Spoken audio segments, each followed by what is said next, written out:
पार्वती जी ने पूछा भगवान शिव जी से कि अमृत प्राप्ति का स्थान कौन सा, अमृत कहाँ मिल सकता है। तो पार्वती जी ने कहा क्या समुद्र मंथन में जो अमृत निकला तो क्या केवल समुद्र में अमृत मिल सकता है। फिर किसी ने कहा कि शरद पूर्णिमा पे खीर छत पर बनाकर रखी जाए, शरद पूर्णिमा के चंद्रमा से अमृत टपकता है, झड़ता है। तो पार्वती जी पूछ रही हैं क्या अमृत चंद्र से प्राप्त हो सकता है। फिर किसी कवि ने कहा कि सुंदरता में अमृत होता है, तो क्या सुंदरता में अमृत हो सकता है।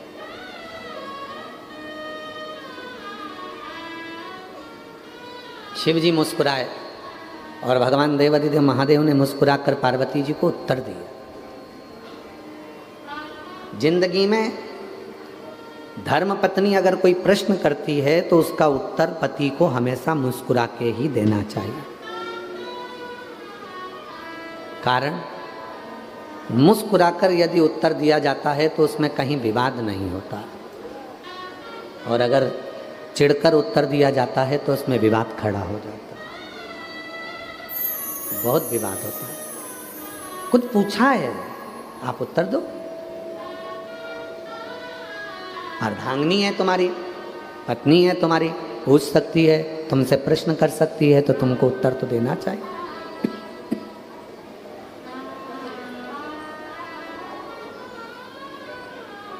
महाराज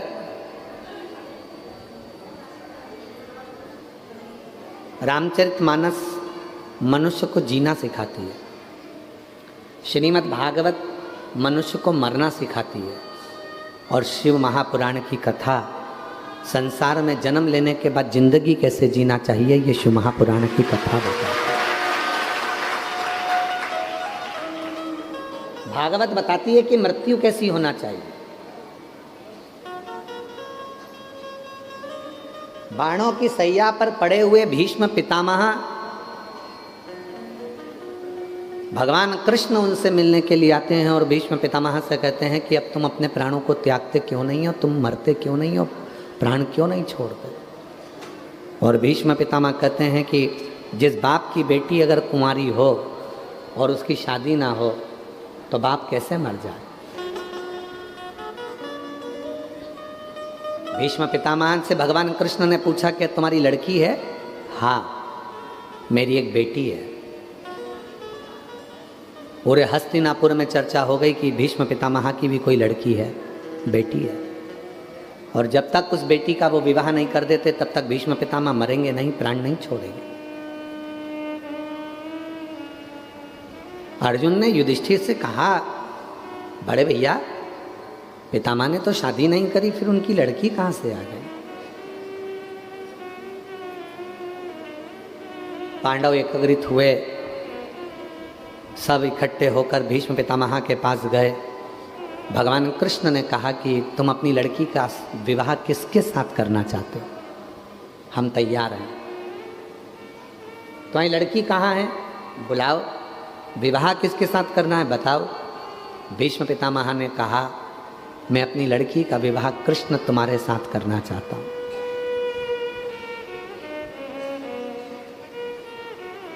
भगवान कृष्ण बोले, लड़की तो मैंने देखी नहीं, तो विवाह क्यों करूंगा।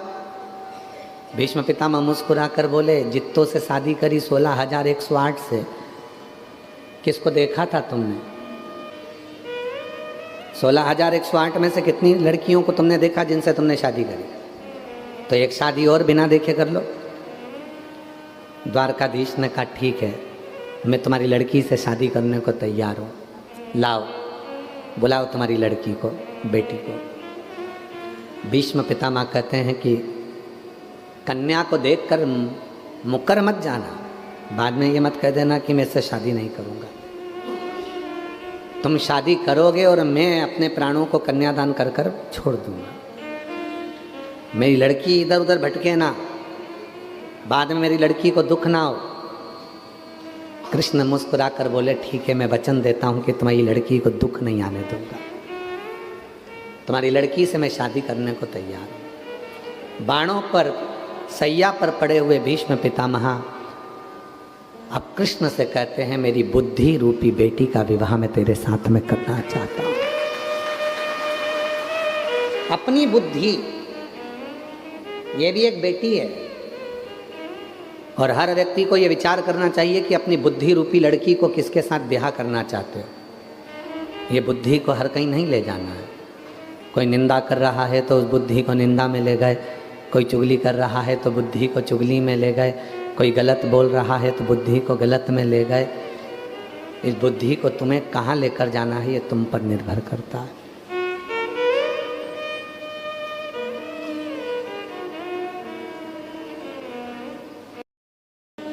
बंसल जी, आज के समय में ये जितने भी श्रोता बैठे हैं और जितने बाहर बैठे हैं और जितने ऑनलाइन सुन रहे हैं अपने अपने घरों में बैठकर, मोबाइल पर, व्हाट्सएप पर, इंस्टाग्राम पर, फेसबुक पर, जितने भी सोशल मीडिया पे सुन रहे हैं, मैं एक एक श्रोताओं से, जितने टीवी पर सुन रहे हैं और जितने यहाँ सुन रहे हैं, मैं सबको खड़े होकर पूछ सकता हूँ कि आपने कहाँ तक पढ़ाई करी है। बुजुर्ग माताएं भी कह देगी कि मैंने भी कहीं 8वीं पढ़ा होगा, 5वीं पढ़ा होगा, 6ठी पढ़ा होगा, 7वीं पढ़ा होगा। कोई कहेगा कि मैंने MBA करा होगा, कोई कहेगा मैंने ये पढ़ाई करी, कोई कहेगा मैंने ये पढ़ाई करी। आज के समय में हर व्यक्ति पढ़ा लिखा है, वो समझता है कि हमको अगर मंजिल तक पहुंचना है और आगे बढ़ना है तो हमें निंदा, बुराई, चुगली, इन सब से दूर हटना है और अपने लक्ष्य को पकड़ना है और आगे बढ़ना है। लक्ष्य अपना हो। अमृत कहाँ मिलेगा, ये पार्वती जी पूछ रही हैं। समुद्र में अमृत है। शिव जी कहते हैं, अगर समुद्र में अमृत होता तो समुद्र खारा ही नहीं होता। मंथन समुद्र में भी नहीं। तो वो जो अमृत मंथन हुआ था, वो अमृत जो निकला था, वो क्या है? शिव जी ने कहा, वो तो विचारों का मंथन है। और विचारों का जब मंथन होता है तो उसमें जो अमृत निकलता है वो जीवन को सुख देता है। आज हम एक बात इस व्यासपीठ से, काशी की भूमि से कहना चाहेंगे। प्रत्येक पति और पत्नी को अपने कमरे में आने के बाद मोबाइल को टेबल पे साइलेंट कर कर पटक देना चाहिए। पति कमरे में आया, पत्नी कमरे में आई, दोनों के मोबाइल साइलेंट कर कर एक कोने में पटक दो और अपने अपने विचारों का मंथन करो। पत्नी के पास बहुत सारी बातें हैं जो तुमसे कहना चाहती है, पर तुम ऐसे हो कि उसकी बातों को सुनना ही नहीं चाहते। पति कहते हैं ये निंदा करेगी, बुराई करेगी अपनी सास की, ससुर की, परिवार की। ठीक है, किससे कहेगी? वो अपना मन हल्का करने के लिए अपने पति से ही तो कहेगी। अगर पड़ोसी से कहना चालू कर देगी तो तुमको काली मिर्ची लग जाएगी।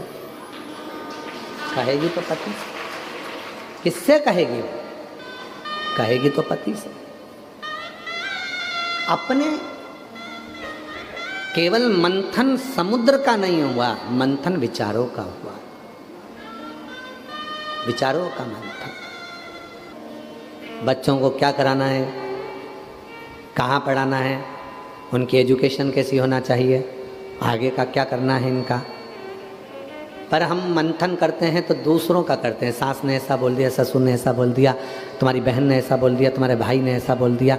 ये मंथन नहीं चाहिए। मंथन में अपने लिए सोचो, अपने बच्चों के लिए सोचो, अपन कैसे खुश रह सकते हैं वो विचार करो।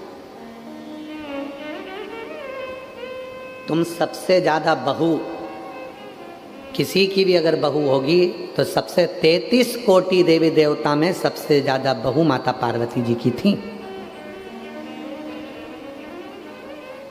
माता पार्वती।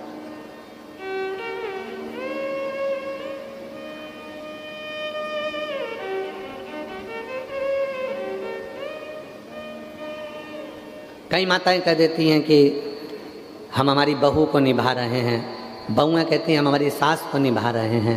मेरी जीजियों, कोई किसी को नहीं निभा रहा, समय चक्र निभा कर चल रहा है और तुम उस परिधि के अंदर चल रहे हो। निभाना किसको कहते हैं, कभी विचार करना माता पार्वती जी की बहुओं को देखकर।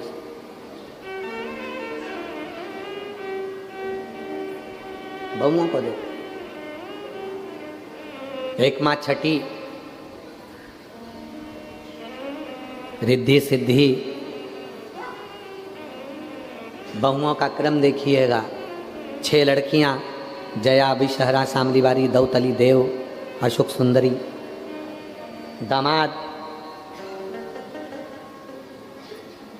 बच्चों के बच्चे शुभ और लाभ, उनके बच्चे अमोद और प्रमोद।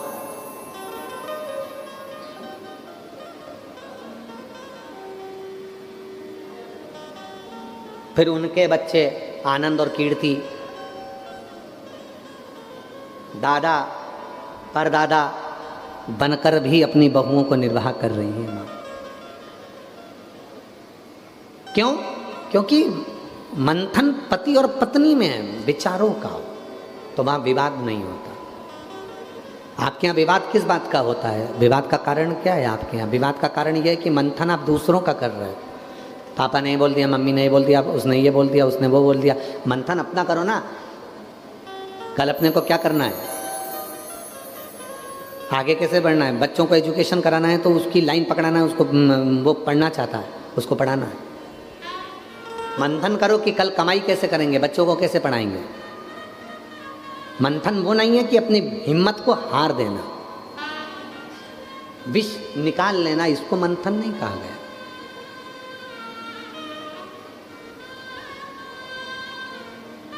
अभी कल एक न्यूज़ हमारे आशीष हमको दिखा रहा था कि एक बाप ने अपने बच्चे को ही बहते हुए नहर में पानी में फेंक दिया। माँ अपने एक बच्चे को लेकर चली गई, बाप के पास एक बच्चा रह गया, दोनों में लड़ाई झगड़ा चल रहा था और बच्चे से क्या तुमने निकाला, ये अमृत नहीं है, ये विष है, इसको अमृत नहीं कहेंगे। अमृत उसको कहा गया। पार्वती जी ने पूछा क्या समुद्र में से निकला वो अमृत है? शिव जी कहते हैं अगर अमृत समुद्र में होता तो समुद्र खारा नहीं होता। लोग कहते हैं शरद पूर्णिमा पे चांद में से अमृत झड़ता है, लोग अपने अपने घर की छत पे खीर बना बना के रख देते हैं, पीते हैं तो भी मर जाते हैं। तो क्या अमृत चंद्रमा में है? शिव जी कहते हैं अमृत चंद्रमा में होता तो वो घटता नहीं, बढ़ता नहीं, हर बार घटता है, हर बार बढ़ता है, उसमें भी अमृत नहीं है। अमृत के सुंदरता में होता है, तो जो कुरूप है क्या वो मरते नहीं है? अमृत कहाँ है? तब शिव जी पार्वती जी को नंदी पर बिठाए और अमरनाथ ले गए। यही अमृत के लिए अमरनाथ लेकर गए। लोग पूछते हैं अमरनाथ की गुफा में क्या हुआ था। आज विश्वनाथ जी की धरा से इस कथा को सुन लेना कि पार्वती के प्रश्न थे, क्या अमृत समुद्र में है, क्या अमृत चंद्र में है, क्या अमृत संसार में है। तब शिव जी उत्तर देने के लिए पार्वती को अमरनाथ की गुफा में ले गए। नंदी को बाहर छोड़ा, गंगा जी को बाहर छोड़ा, सर्प को बाहर छोड़ा, शिव जी अमरनाथ की गुफा में प्रवेश कर गए। आप सबको मालूम होगा कि 2 बार शंकर जी ने गंगा को अपने सिर से उतारा था। कितनी बार भगवान शंकर ने गंगा जी को अपने सिर से उतारा? 2 बार भगवान शंकर जी ने गंगा को अपने सिर से उतारा था। एक बार जब भगवान शिव विवाह कर रहे थे तब गंगा को सिर से उतार दिया था। अगर गंगा सिर पे रहती 7 भावर पड़ जाती तो गंगा अर्धांगिनी हो जाती, इसलिए उतार दिया। दूसरी बार गंगा को उतारा था जब अमरनाथ जी की गुफा में कथा को श्रवण कराने के लिए गए, अमृत तत्व को बताने के लिए गए, तब गंगा को बाहर छोड़ दिया। तुम भीतर प्रवेश नहीं कर सकते।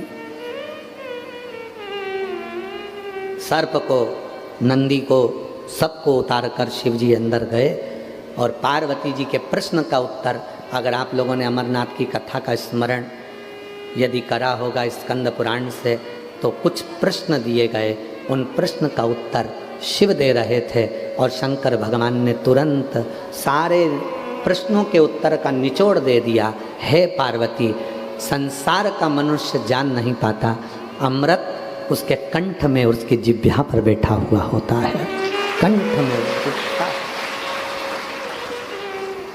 आप अपने कंठ से जब निंदा कर रहे हो, बुराई कर रहे हो, अपशब्द कर रहे हो, ताना दे रहे हो, गाली दे रहे हो, आड़ा टेढ़ा बोल रहे हो, तो तुम्हारे कंठ पर विष भरा पड़ा है।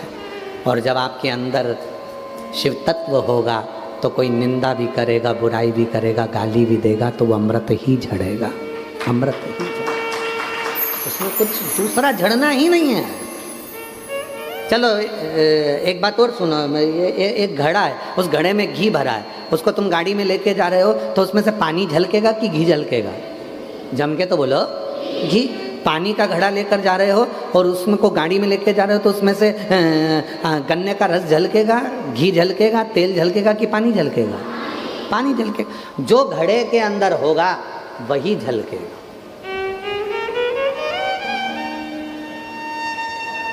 आज हमारे बीच में फ्लाइट बाबा पधारे हैं, एक बार जोरदार ताली बजाकर साधु का। बड़े दिव्य संत हैं।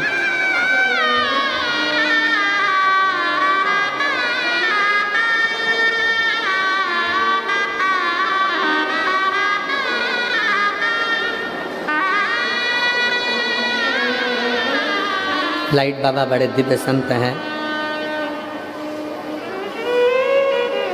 बैंक में अकाउंट नहीं है, पृथ्वी पर मकान नहीं है, जो झोली कंधे पर टांग के चलते हैं यही बैंक है और यही घर है। एक बार जोरदार ताली बजाने के लिए साथी। जो कंधे पर झोली लेकर चले हैं वही बैंक का अकाउंट है और वही घर है। हाँ, वो तो है ही। शिव है। एक बार जोरदार ताली बजाएं फ्लाइट बाबा के लिए साथी। बड़ी कृपा है। कहीं कहीं कथा में शिव जी की कृपा से फ्लाइट से नीचे उतर कर आ जाते हैं, ये कुछ कहीं और हमने देखा है इनका सही एयरपोर्ट तो हमारी शिव पुराण की कथा ही है या बापू की राम कथा है। आज हम एक बाबा जी को कहेंगे, सतुबा बाबा जी को भी, फ्लाइट बाबा जी को भी, आज हमको एक बड़ी खुशी की बात है कि हमारे भारत के ऐसे संत जिन्होंने राम कथा के माध्यम से पूरी दुनिया को राममय करा। गुजरात की भूमि से जो धारा निकली, परम पूज्य मुरारी बापू जी अपनी तुलसी जयंती का उत्सव लोग भारत में मनाते, वो अमेरिका की भूमि पर मना रहे हैं। एक बार जोरदार ताली से विचार करना। हमारे भारत के सनातन धर्म को अमेरिका तक लेकर गए हैं परम पूज्य मुरारी बापू जी, और जो तुलसी जयंती को भी अमेरिका में मना रहे हैं बाबा जी। तुलसी जयंती अमेरिका में, और वहाँ के सनातनियों को एकजुट कर रहे हैं कि रामचरितमानस के तत्वों को पढ़ो, अध्ययन करो और अपने अंदर उतारो। ऐसे भारत के संत परम पूज्य मुरारी बापू जी के श्री चरणों को नमन करता हूँ, जो इस भारत की भूमि से रामचरितमानस को लेकर देश विदेश तक भारत के गौरव संतों को पहुंचा रहे हैं, गौरवान्वित कर। शिव जी अमृत दे रहे हैं और भगवान भोलेनाथ जी ने अमरनाथ की गुफा में अमृत तत्व को बता दिया। वो अमृत कहाँ है? आपके जिह्वा में, कंठ पर। बात चल रही थी घड़े की। तेल का घड़ा ले जा रहे हो गाड़ी में, उसमें से पानी झलकेगा? नहीं, उसमें से तेल झलकेगा। जिसके अंदर शिव तत्व का अमृत भरा होता है, उसके वाणी से वो शिव तत्व का अमृत झलकता है। जिसके अंदर बुराइयां भरी होती है, उसके अंदर से बुराई झलकती है। जिसके अंदर गाली भरी होती है, उसके मुख से गाली झलकती है। जिसके अंदर अहंकार भरा होता है, उसके मुख से अहंकार झलकता है। जिसके भीतर ज्ञान होगा तो ज्ञान झलकेगा, ज्ञान। और इस व्यासपीठ को कहूँ मैं, कई लोग बहुत अपशब्द कहते हैं, कोई कहता है सियोर वाला बाबा ये गलत करा, वो गलत करा, वो गलत करा, पर हमारे अंदर केवल शिव तत्व भरा है, हम कुछ नहीं जानते। एक लोटा जल सारी समस्या का जो है वो हमारे पास से झलकेगा, इसके सिवाय हमारे पास निंदा झलकने का कहीं सार तत्व ही नहीं, कोई सार।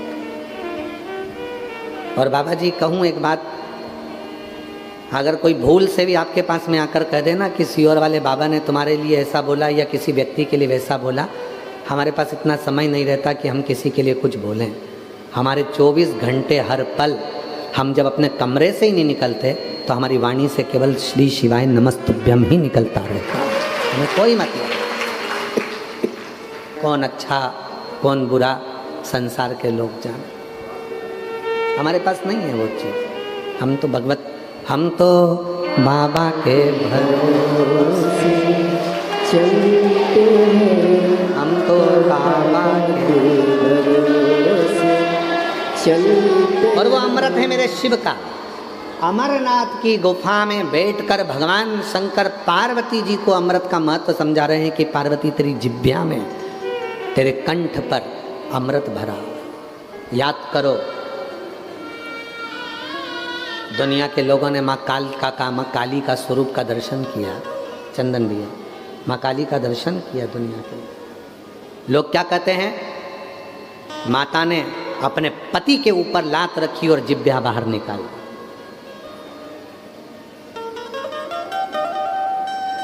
कौन है पार्वती जी? शक्ति। कौन है पार्वती जी? शक्ति। अब जरा विचार करिएगा, जब आद्य शक्ति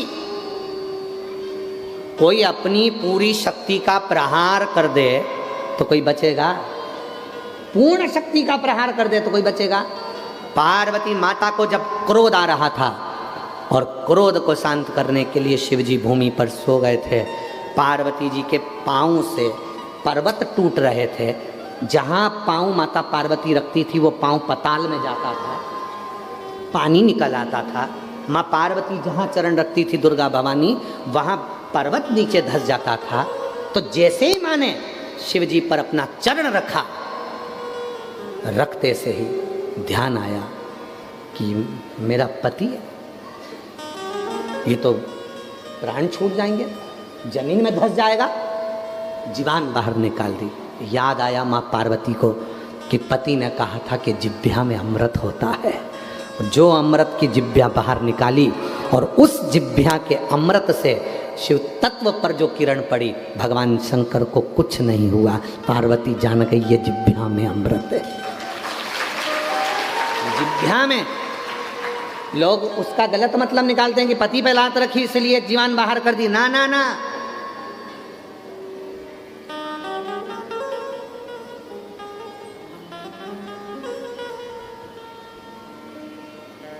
एक मातृत्व प्रेम किसको कहते हैं? छिन्नमस्ता माता का कभी नवरात्रे में आप लोग कभी स्मरण करें, देवी भागवत का पाठन करें, पढ़ाई करें, तो उसमें आपको आएगा शिव जी ने जब एक बार बहुत विष को धारण कर लिया था तो शंकर भगवान को भी माता पार्वती ने स्तनपान करा दिया, विष को समाप्त कर दिया। अमृत कहाँ है? अमृत है हमारी जिह्वा में, अमृत है हमारी वाणी। और वाणी ऐसी जो मन का आपा हो,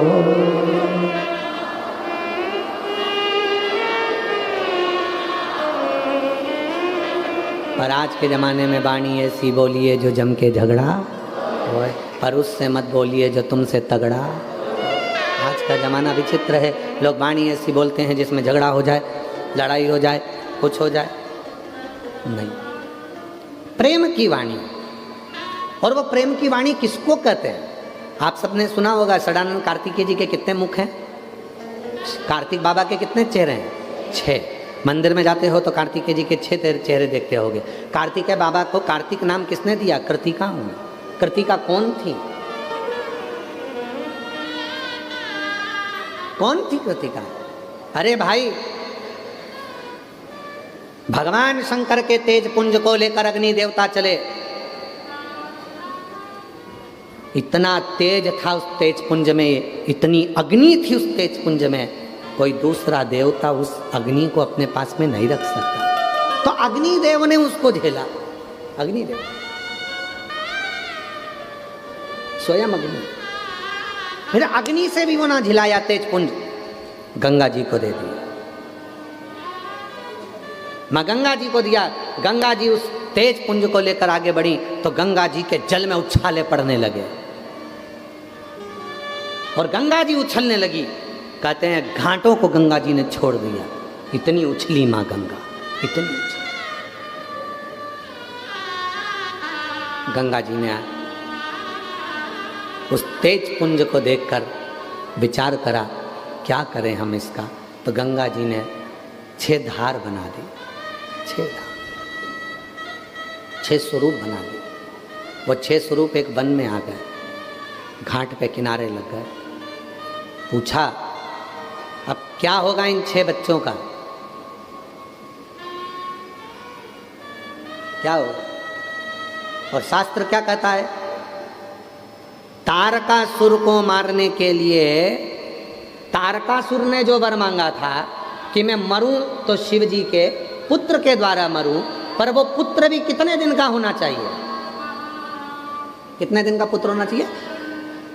महाराज पद्म पुराण कहती है, ब्रह्म विवर्त पुराण कहती है, शिव महापुराण वर्णन करती है, लिंग पुराण कहती है, नर्मदा पुराण कहती है, स्कंद पुराण कहती है कि तारकासुर ने वर मांगा कि मेरे प्राण छूटें तो शिव जी के पुत्र के द्वारा छूटें, और वो पुत्र भी कितना बड़ा होना चाहिए? 7 दिन का। कितने दिन का? बच्चा 7 दिन का होना चाहिए जो मेरे को मारेगा, वो बच्चा 7 दिन का होना चाहिए जो मेरे प्राणों को छुड़ाएगा। शिव महापुराण, भागवत पुराण, ऐसी कई पुराणे हैं जिनको 7 दिन में पूर्ण करा जाता है। क्यों? क्योंकि 7 दिन की कथा हमारे 7 दिन के कार्तिकेय की लीलाओं का गुणगान करती है और हमारे भीतर के अहंकार को, आसक्ति को, काम को, लोभ को, वासना को, तृष्णा को समाप्त करती है। 7 दिन। इसीलिए कहा जाता है शिव पुराण कितने दिन की है? यहाँ कितने दिन की है? आज कौन सा दिन है? 7वां। 7 दिन की। भागवत कितने दिन की होती है? 7 दिन। जीवन कितने दिन का है अपना और हमारा, आपका? 7 दिन का। आप और हम पैदा कितने दिन में हुए? 7 दिन में। कोई रविवार, कोई सोमवार, कोई मंगल, कोई बुध, कोई गुरु, कोई शुक्र, कोई शनि, कोई रविवार, ऐसे 7 दिन में पैदा हुए। मरोगे कौन से दिन में? यही 7 दिन में। किसी को कोई सा दिन मिलेगा, किसी को कोई सा, मिलोगे 7 दिन में। और यही जिंदगी के 7 दिन है। रविवार को जन्म हुआ, सोमवार को बड़े हुए, मंगलवार को ब्याह हुआ, बुधवार को बच्चे हुए, गुरुवार को बीमार पड़े, शुक्रवार को हॉस्पिटल गए, शनिवार को निपट गए। 7 दिन पूरे हो गए। यही जिंदगी के दिन है। 7 दिन में से बचा कौन सा दिन? कोई सा नहीं। सब दिन ऐसे हो गए। और उसमें भी लोग लड़ने में लगे हुए हैं। किसी ने कह दिया आज ये वाला वार है, इस कलर का कपड़ा मत पहनना, घात कर जाएगा। दिन भर यूट्यूब पर देखो तो कहीं का ना कहीं का ज्ञान देता ही मिलेगा। सावन का महीना चल रहा है, भूल से भी ये गलती मत कर देना, दोष लग जाएगा। और तुम उसके चक्कर में पड़ गए। फिर तुम्हारे माइंड में घूमता रहा हमने तो ये गलती नहीं कर दी। अरे मेरा भोला बाबा है, बाप कभी नहीं रूठता, कभी नहीं रूठता। माँ की गोद में बच्चा अगर गंदगी कर दे तो माँ नहीं रूठती, पिता की गोद में गंदगी कर दे तो पिता नहीं रूठता। उसी तरह यदि कोई कह दे कि तुमने तो 1 लोटा जल नहीं चढ़ाया, तुमने ये जल चढ़ा दिया, तुमने वो जल चढ़ा दिया, तुमने ऐसी पूजन कर दी, तुमने वैसी पूजन कर दी, तुमने ये कर दिया, तुमने वो कर दिया, माइंड में मत रहना। मेरा बाप है, उसको सब मालूम है। मैं क्या छुपाऊँ? तिजोरी में जो भरा पड़ा है वो भी उसको मालूम है, और मेरे मन में जो भरा पड़ा है वो भी उसको मालूम है। तो छुपाऊँ क्या? खाक क्या छुपाऊँ मैं उससे? और तुम्हारे छुपाने से पड़ोसी से छुप सकता है, पति से छुप सकता है, पत्नी से छुप सकता है, बच्चों से छुप सकता है, उससे छुप सकता है नहीं, कुछ नहीं छुपा है। तो फिर कहीं का कहेगा कि बताओ तुमने ये वाला जल चढ़ाया, तुमने वाला जल चढ़ा दिया, तुमने तो शिव जी का ऐसा मंत्र बोल दिया, तुमने शिव जी का वैसा मंत्र बोल दिया, तुमने तो पूजन ऐसी कर ली, तुमने तो पूजन ऐसे। अरे तुम नीवी करोगे तो भी उसकी औलाद हो, और करोगे तो भी उसकी औलाद हो, वो तो सब उसके हैं, उसमें क्या विचार है? गलत ना सोचिए। आज गुरुवार है तो मेरे को ये वाला कपड़ा पहनना पड़ेगा, महाराज जी बोले थे ये वाला चीज़ खाना। अब मालूम पड़े महाराज जी ने बताया था कि चने की दाल की चीज़ खाना, खा गया, 3 दिन से हॉस्पिटल में लूज मोशन में पड़ा। फिर किसी ने कहा आज ये वाला बार है तो ये चीज़ खाना, आज मंगलवार है तो लाल चीज़ का फोन का इंतजार रोज होता है। 4 बजे फोन आएगा, 4 बजे फोन आएगा, इंतजार रहता है। और जब तुम बाबा से, विश्वनाथ जी से, शंकर जी से, मेरे भोले बाबा से जब तुम प्यार कर बैठते हो, रोज 1 लोटा जल चढ़ाते हो, रोज जाते हो, तो उसको भी तुम्हारे 1 लोटे जल का इंतजार होता है। आती होगी, आती होगी, आती होगी, आती होगी, उसको इंतजार रहता है। वो आएगा, वो आएगा, वो आएगा, उसको इंतजार है।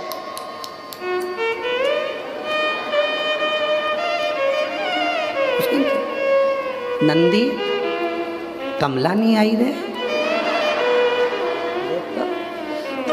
नंदी गया देखने के लिए काल भैरव तक, काल भैरव को सूचना दी, देख तो रे कमला क्यों नहीं आई रे।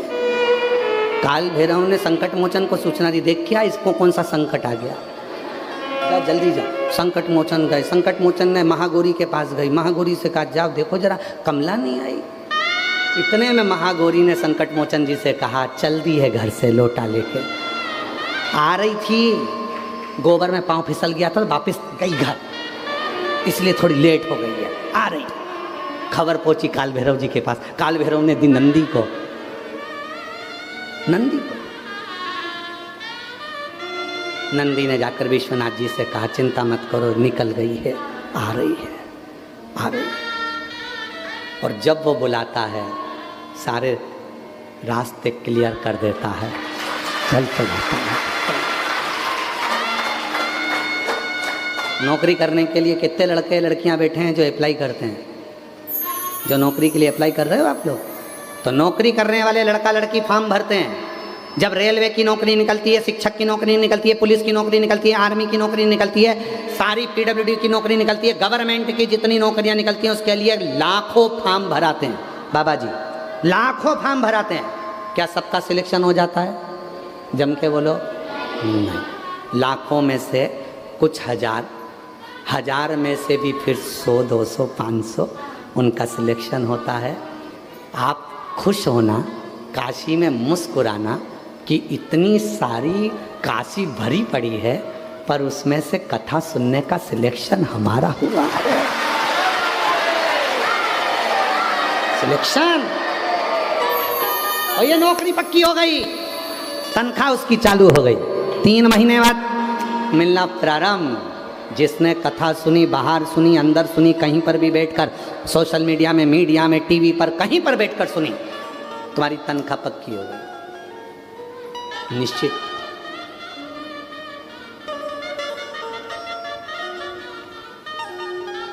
एक माता जी ने पत्र में लिखा है, सतुआ बाबा जी, वो लिख रही है कि बाबा जी से निवेदन है, साल में 1 बार बाबा को मत बुलाओ, 2 बार बुलाओ। अरे हमने तो कल भजन करा था, उसमें बोला था विश्वनाथ जी हमारा घर भी बना दे तो क्या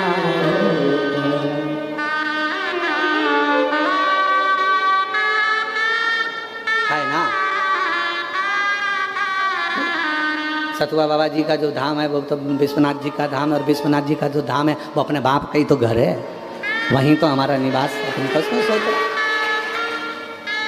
बना देते तो क्या होता, बना देते तो क्या होता, हमें भी काशी में अपनी बुला लेते तो क्या होता, हमें भी काशी में अपनी बुला लेते तो क्या होता। प्रेम करो भगवान से, और जब बाबा से प्रेम हो जाएगा फिर कुछ नहीं सूझेगा, फिर तो वो इंतजार करेगा, आएगी आएगी और आएगी, फिर वो बोल के जाएगी। कई लोग कह देते हैं कि भगवान से कभी कुछ नहीं मांगना चाहिए, सियोर वाले महाराज ने तो सबको मांगना सिखा दिया। जो आता है शिव जी के मंदिर में, कहीं गेहूँ चढ़ा जाता है, कहीं ये चढ़ा जाता है, कहीं वो चढ़ा जाता है। अरे सियोर वाले महाराज जी ने सबको मांगना सिखा दिया। अरे मांगना इसलिए सिखाया क्योंकि हमने अपने बचपन में सीखा था। जब हम छोटे थे अपनी मम्मी से कहते थे, मम्मा आज चटनी अच्छी बनी है,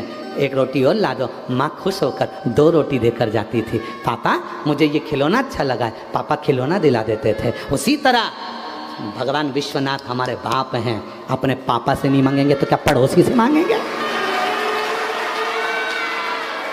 अपने पिता से मांगे ना।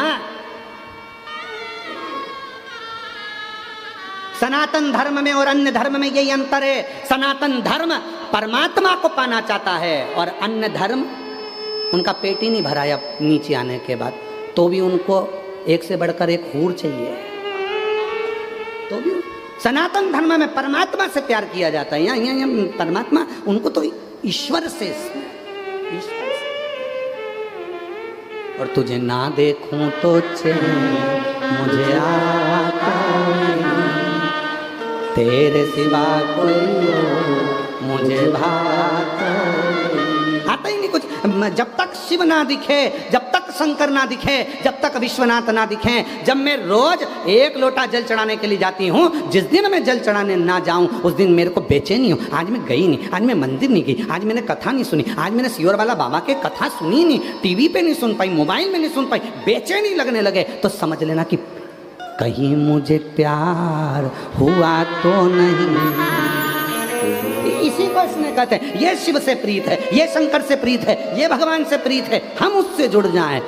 तेरे सिवा कोई और मुझे भाता नहीं, मेरे दिल में कोई और आता नहीं। ये इसी को प्रेम कहते हैं। कितना सुंदर कहा। विष्णु पुराण को पढ़िएगा, कूर्म पुराण को पढ़िएगा, अग्नि पुराण को पढ़िएगा। कितनी सुंदर बात कही विष्णु पुराण में। ब्रज की धरा पर जाकर, ब्रज की भूमि पर जाकर, अयोध्या की भूमि पर जाकर, जगन्नाथपुरी में जाकर, द्वारकापुरी में जाकर, मथुरापुरी में जाकर, जितनी पुरियां हैं इन सारी पुरियों में जाकर, जो उस पुरी में जाकर भगवान शंकर को ढूंढता है उसे राम और कृष्ण सरलता में मिल जाते हैं, सरलता में मिल जाते हैं। और हम क्या करते हैं, अयोध्यापुरी गए तो राम जी को ढूंढने का प्रयास करते हैं। आप अयोध्यापुरी जाना तो कभी शंकर जी का मंदिर ढूंढना, 1 लोटा जल शंकर जी के मंदिर को ढूंढना अयोध्या में और चढ़ा के आ जाना, राम जी तुम्हें ढूंढना चालू कर देंगे। कहाँ गई? सिफारिश भी कराओ तो अच्छी जगह से कराओ। अयोध्या में पहुंचते सी 1 लोटा जल, मंदिर ढूंढो शंकर जी का, जल्दी ढूंढो शंकर जी का मंदिर मिल जाए, 1 लोटा जल भराओ, चढ़ा दिया। भोलेनाथ जी को जैसे ही जल चढ़ाया, शंकर जी ने तुरंत फोन लगाया, आइए भानुमति की छोरी, गप्पो की भाई की लड़की, आई है, दर्शन दे देना, अब तुम्हारे लिए सारे रास्ते खाली। तो लोगों ने कहा हम अयोध्या दर्शन करने के लिए गए, ऐसी कृपा हो गई, उस दिन तो मंदिर पूरा खाली था, मेरे को तो बहुत अच्छे से दर्शन हुए। दर्शन कहाँ से हुए? फोन लगाया किसने? बाबा ने।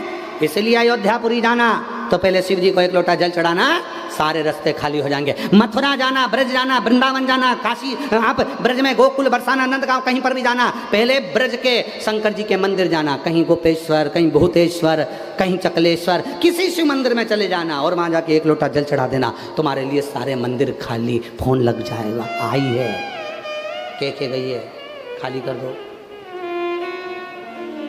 बोलो सही है कि गलत है? काशी में आओ तो तुम्हारे पहचान वालों के पास जाओ, पहचान वालों के पास जाओगे तो काशी विश्वनाथ जी के अच्छे से दर्शन करा देंगे। बोलो रे बोलो, सही है। उसी तरह अयोध्या में जाओ तो तुम्हारे पहचान वालों के पास जाओ। पहचान वाला कौन? बाबा जी, भोलेनाथ जी। आप पहचान वालों के पास जाओगे, अच्छे से दर्शन करा देंगे। अपनी पहचान तो वहीं तक है और वहाँ गए और सब काम हो गया।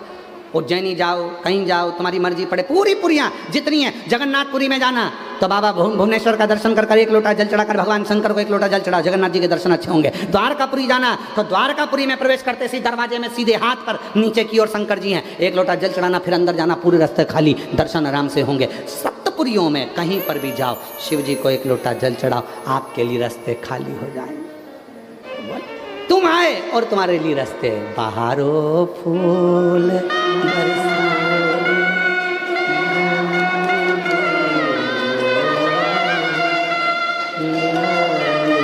अरे मेरा बाबा का भक्त आया है, मेरे बाबा। आगे क्या? रागनी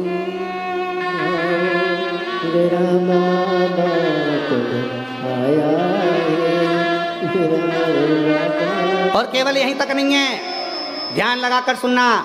जितने लोग विश्वनाथ जी की पवित्र धरा से कथा श्रवण कर रहे हैं उनसे निवेदन करना चाहूंगा, जितने शिव जी की कथा को श्रवण कर रहे हैं उनसे निवेदन करना चाहूंगा, ये केवल यहीं तक नहीं है, शिव महापुराण की कथा में वर्णन आता है, यहाँ तक हमारे शास्त्र कहते हैं जब कोई भगवान राम जी का भक्त प्राण को त्यागता है, कृष्ण जी का भक्त प्राण को त्यागता है, विष्णु जी का भक्त प्राण को त्यागता है तो बैकुंठ से विमान आता है। बोलो सही है कि गलत है? जम के तो बोलो, कहाँ से विमान आता है? बैकुंठ। तुम बोल क्यों नहीं रहे? तुम्हारे लिए अभी थोड़ी ना आ रहा है, तुम बोलो तो। जब भगवान नारायण का, भगवान ब्रह्मा जी का, भगवान राम जी का, भगवान कृष्ण जी का जब कोई भक्त प्राणों को त्यागता है तो बैकुंठ से विमान आता है, बैकुंठ से पार्षद आते हैं, वो लेकर जाते हैं। पर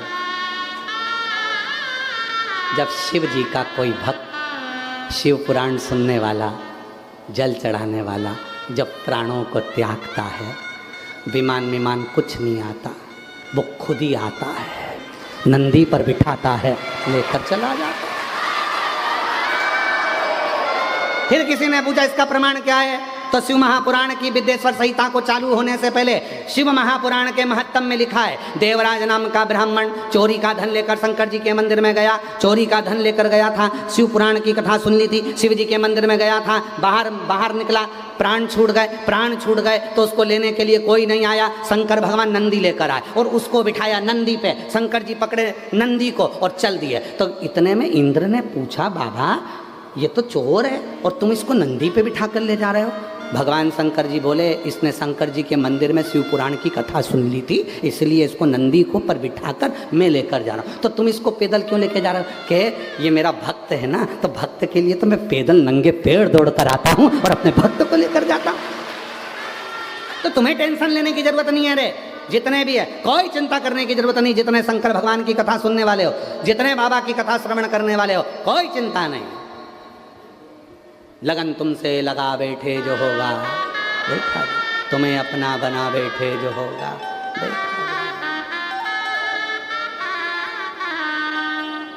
हमें उससे लगन जोड़ी है, हमने उससे प्रीत जोड़ी है, उससे प्रीत। अब तारकासुर कह रहा है कि 7 दिन के बच्चे से भगवान शंकर के पुत्र हों, 7 दिन के हों, वो मुझे मारे। अब 7 दिन का बच्चा कैसे मारे, कैसे मारे? ठीक है, ब्रह्मा जी बोल दिए तथास्तु।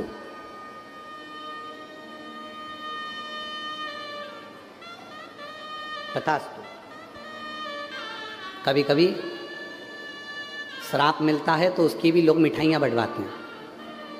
चंदन भैया, श्राप मिलता है उसकी भी मिठाई बढ़ती है। किसने बढ़वाई थी? श्राप मिलने के बाद मिठाई किसने बढ़वाई थी? बताओ, उत्तर दो। चलो, काशी में बैठे हो सब, बड़ी शानदार आनंद के साथ उत्तर दो। श्राप लगा और उसके बाद मिठाई बढ़वाई थी, कौन थे वो? ना राजा दशरथ। राजा दशरथ जिनके घर में संतान नहीं थी, मृगा करने के लिए गए थे श्रवण कुमार के माता पिता को। श्रवण कुमार को बाण लग गया था। श्रवण कुमार को बाण लगा था और उनके माता पिता ने क्या श्राप दिया था?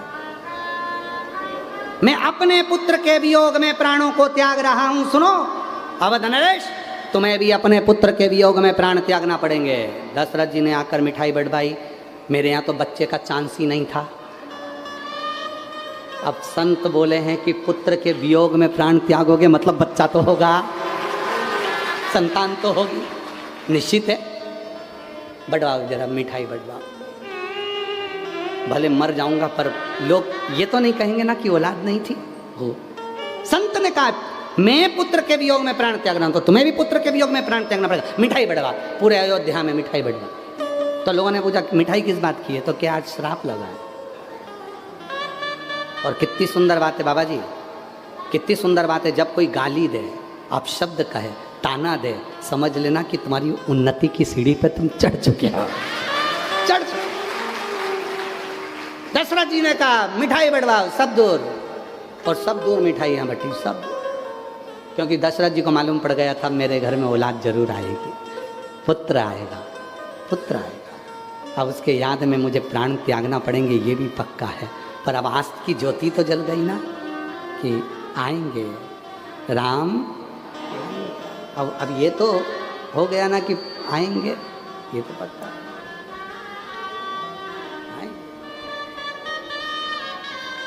और आए भगवान श्री राम आए, जिनके वियोग में दशरथ जी के प्राण गए। तो कोई अगर तुमको कुछ कह रहा है, तारकासुर ने मांगा मेरे को 7 दिन का बालक मारे भगवान शिव जी का, तो मैंने कहा ठीक है ये भी चलेगा, कोई दिक्कत वाली बात नहीं, टेंशन मत लो। आजकल की औलादें तो एक्सपर्ट पैदा हो रही है, एक्सपर्ट। शिव कथा कर रहे हैं, गंगा मैया ने 7 बालक कर दिए। इन बालक को कौन पालेगा? तो कृतिका। कृतिका कौन कौन है? ये कृतिका है अग्निदेव की धर्म पत्नी स्वाहा। एक बार अग्निदेव का ध्यान सप्त ऋषियों की पत्नी की ओर गया, उनकी सुंदरता को देखा तो स्वाहा से कहा कि सप्त ऋषियों की पत्नियां इतनी सुंदर हैं।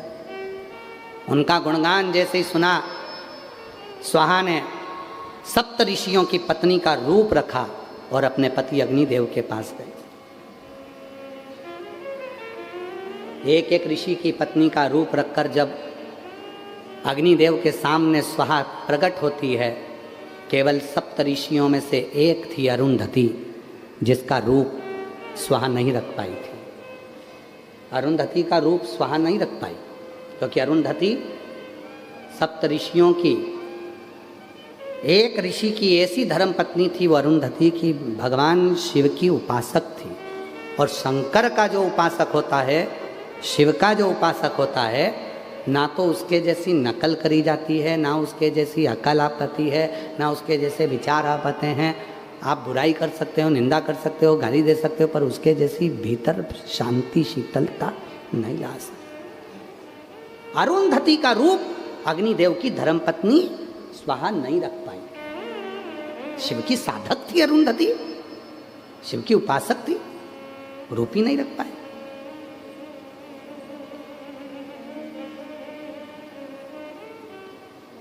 अब उसको चाहे, वो कहते हैं ना कि एक महाराज जी गांव में आए और गांव में आकर उन्होंने कहा भैया हमको यहाँ कथा करना है, व्यवस्था करो,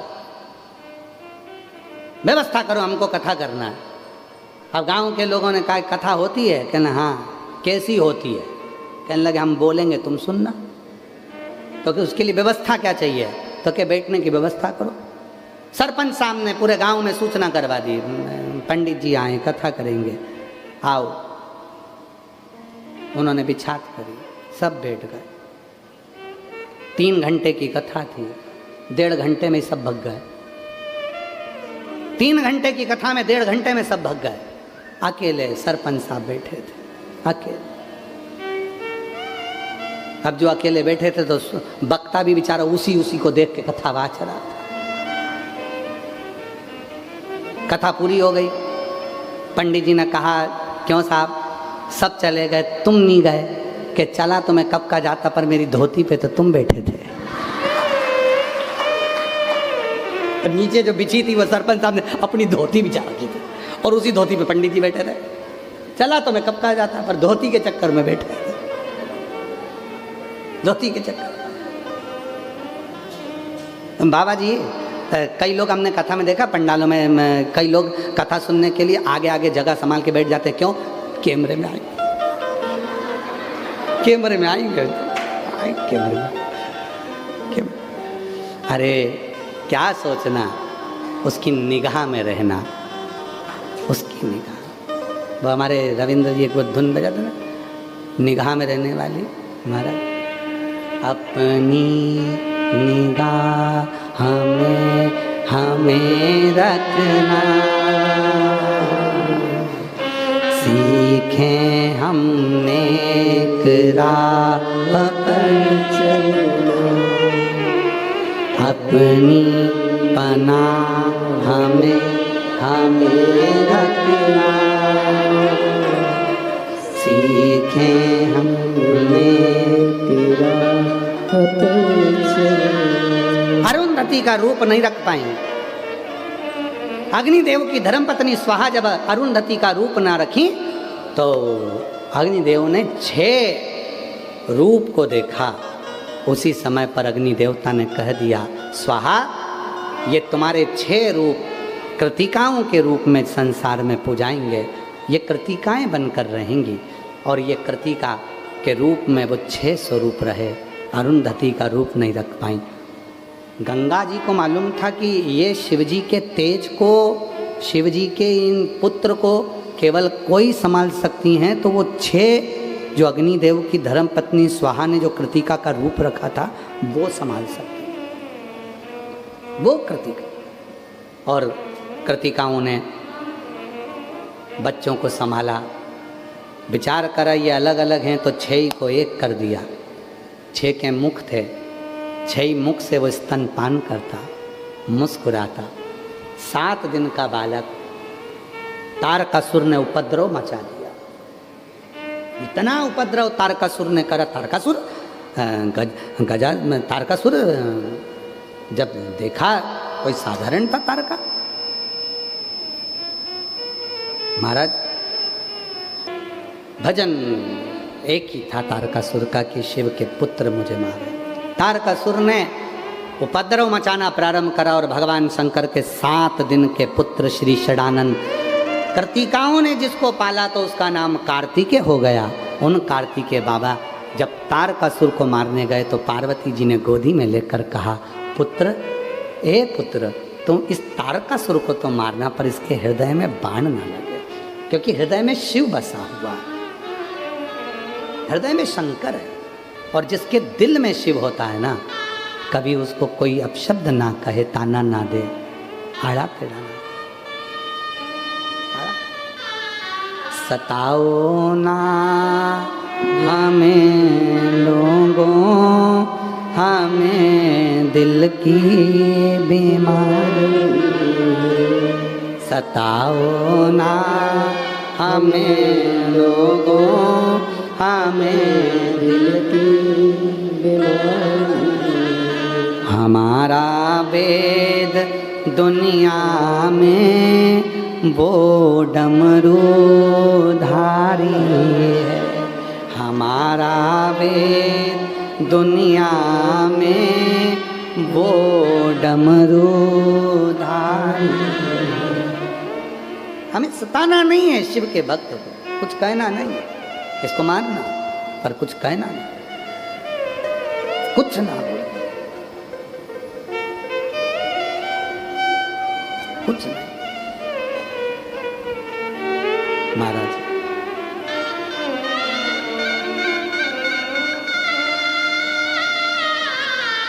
और उस पर चित्त गया। षडानंद कार्तिकेय जी ने मारा तारकासुर को, 7 दिन की अवस्था में मार दिया। 7 दिन की शिव पुराण भी हमारे भीतर के ना जाने कितने असुरों को मार देती है। आसक्ति, काम, लोभ, वासना, तृष्णा, कितने कितने असुर हैं। और सबसे भारी असुर है अपने अहम, अपना अहम। कथा को सुनने के बाद इस असुर का अंत होना चाहिए, इस असुर का अंत होना चाहिए। और जब यह असुर समाप्त हो जाता है तो शिव ही भीतर प्रवेश कर जाता है, शिव। और फिर कुछ दूसरा ठीक लगता ही नहीं, फिर कुछ अच्छा नहीं लगता, केवल शिव ही अच्छा लगता है, शिव ही, शंकर के सिवा कुछ। और शिव के सिवा कहीं दिल, शिव के सिवा कहीं दिल, इसके सिवा कुछ अच्छा लगेगा ही नहीं। वरना पड़ेगा तुझे आंसू बहाना, वरना पड़ेगा तुझे आंसू बहाना। शिव के सिवा दिल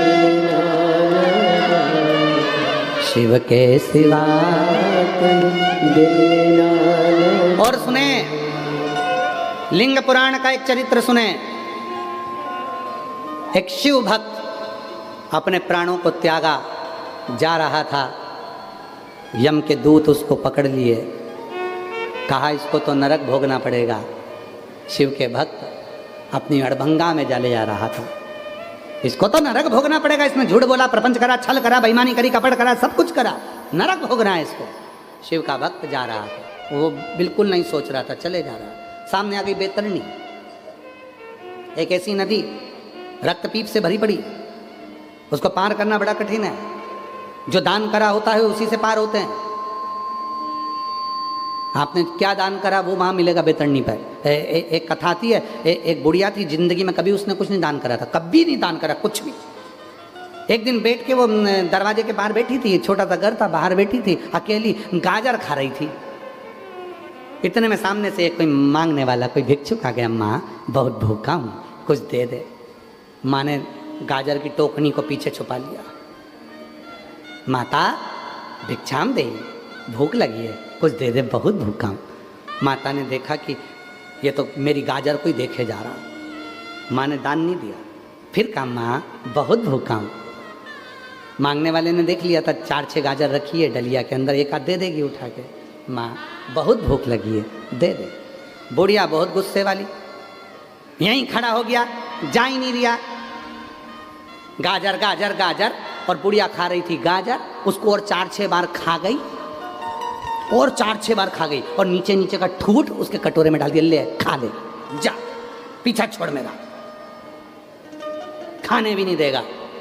वो ठूठ लेकर गया, नीचे नीचे का गाजर का खा गया, पेट भरा थोड़ा। बुढ़िया 6 महीने बाद मर गई, ऊपर गई, बैतरणी के तट पर रोक दिया, क्योंकि जो दान करा होता है वही मिलता है, इसके लिए कुछ नहीं आ रहा था। इतने में सामने से गाजर आ रही थी बुढ़िया के लिए। आवाज आई, ए बूढ़ी, ए बुढ़िया, गाजर को पकड़ लो, तुम बैतरणी पार हो जाओगे। ये वो नदी है जहाँ दान किया जाता है, वो सामने आता है और उसको पकड़कर पार उतरा जाता है। बुढ़िया ने गाजर पकड़ ली। बुढ़िया के रिश्तेदार इससे ज़्यादा कंजूस थे, उन्होंने कुछ नहीं दान करा था तो सब बैतरणी पे पड़े थे। उन्होंने तुरंत देखा अपनी बुढ़िया, अपनी काकी आई है, अपन भी पकड़ लो। उन्होंने गाजर पकड़ ली। रिश्तेदारों ने, उन्होंने देखा ये तो मेरी देवरानी, ये जेठानी, ये मेरी मौसी, ये मेरी मामी, ये मेरे रिश्तेदार, ये मेरी बुआ, सब यहीं, सबने पकड़ ली। अपनी बहन की गाजर है, पकड़ो। और सबने गाजर पकड़ ली, और किसी किसी से गाजर नहीं पकड़ा, यही तो बुढ़िया के पाँव पकड़ लिए गुस्से। अब बुढ़िया गाजर चली बैतरणी पार होने के लिए, सबने पकड़ रखी थी। बुढ़िया के मन में आया, मेरी गाजर काय को पकड़ा हूँ इनको, इन्होंने मेरा कौन सा साथ दिया था। एक को धक्का मारा, नीचे पटक दिया, दूसरे को धक्का मारा, नीचे पटक, तीसरे को धक्का मारा। देवरानी बहुत तेज थी, उसने पाँव पकड़ के रखा, नहीं छोड़ो, जा नहीं छोड़ो। और वो देवरानी ने पाँव नहीं छोड़ा, और बुढ़िया गाजर से छोड़ छोड़, अब नहीं छूटे तो उसने एक हाथ से उसको छुड़ाया। जब एक हाथ से नहीं छूटी तो दूसरी से भी छुड़ाया। गाजर बेकूं चली गई, बुढ़िया उन सब नीचे रह गई। इसलिए सारी समस्या का हल एक लोटा जल। तुम जो शिव जी को एक लोटा जल चढ़ा रही हो, बैतरणी का रास्ता तुमको नहीं देखना पड़ेगा, तुम्हें गंदी नदी नहीं मिलेगी। तुम्हारे लिए तो जो एक लोटा जल दिया है उसकी पवित्र कथा कर रही है। शिव महापुराण की कथा कहती है,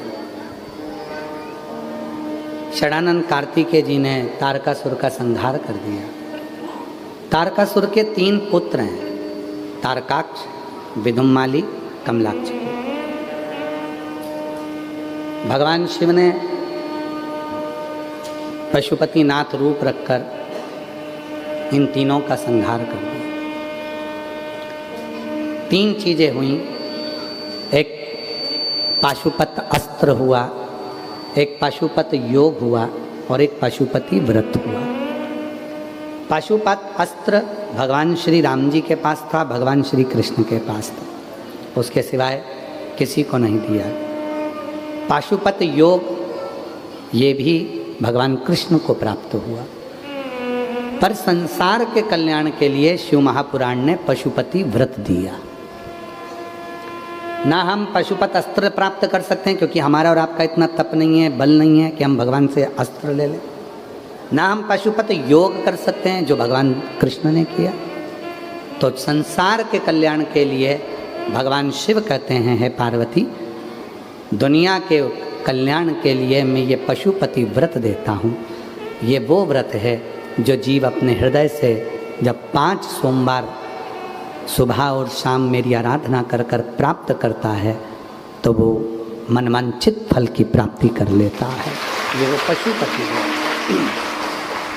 उसी पशुपति व्रत का फल है जो इतने ये पत्रों, हम ज़्यादा यहाँ पत्र पढ़े नहीं, क्योंकि पिता के घर में आए थे तो पिता की ही चर्चा करना थी, इसलिए हमने यहाँ पर ज़्यादा पत्र पढ़े नहीं। एक पत्र है, मैं संध्या कुमारी पति अरविंद गुप्ता, शैलपुत्री वाराणसी की हूँ, कहीं बैठी हों तो आ सकती हैं, आ जाइए बेटी। गुरुजी, मेरा लड़का है 7 साल का, जो उसकी आवाज़ से बोल नहीं पाता था, ठीक नहीं थी उसकी आवाज़, शब्द निकलते नहीं थे। 7 साल हो गए थे वो बोलता नहीं था। डॉक्टरों का इलाज करा कर थक गई थी, तब सतुआ बाबा जी ने कथा कराई। उस कथा में बैठकर मेरे अपने लड़के को मैंने उस कथा में बिठाया। काशी का, उत्तर प्रदेश का, महाराष्ट्र का, मध्य प्रदेश का ऐसा कोई डॉक्टर नहीं जिसको मैंने अपने लड़के का इलाज ना करवाया, पर लड़का वॉइस निकाल नहीं पाता था, बोल नहीं पाता। 7 साल का था। आखिरी में किसी ने कहा सीहोर वाला बाबा कथा करने के लिए काशी में आया है, पंडाल में बैठकर जो मांगो वो मिलता है। मैं अपने लड़के को लेकर पंडाल में पहुंच गई, सतुआ बाबा कथा कराए। वहीं पंडाल की मिट्टी को मैंने अपने बेटे के गले में लगाया।